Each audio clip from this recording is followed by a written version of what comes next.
সন্ত্রাসী বলুন, ইফতিজিং বলুন, কিশোর গ্যাং বলুন আর মাদক বলুন, আমরা সকলে মিলে নির্মূল করব। আমি আমার কৃতজ্ঞতা স্বীকার করার জন্য আজকে এই শত ব্যস্ততার মধ্যেও আমি আপনাদের কাছে এসেছি। কারণ নির্বাচিত করেছেন, আপনারা নির্বাচিত হয়েছেন, আমরা প্রচার করবো সকলে মিলে আমরা সন্ত্রাসী বলুন, ইফতিজিং বলুন, কিশোর গ্যাং বলুন আর মাদক বলুন, আমরা সকলে মিলে নির্মূল করব। এবং এই বৈষম্য আমার ভিতরে হিন্দু মুসলমান খ্রিস্টান নিয়ে ছিল না।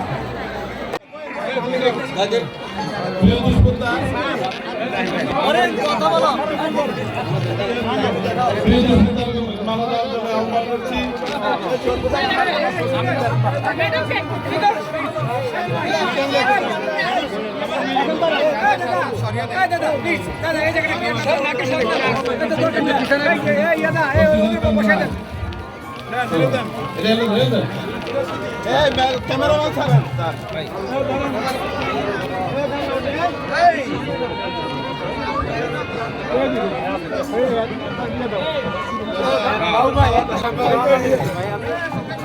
আমরা একটু মুছে দেন না।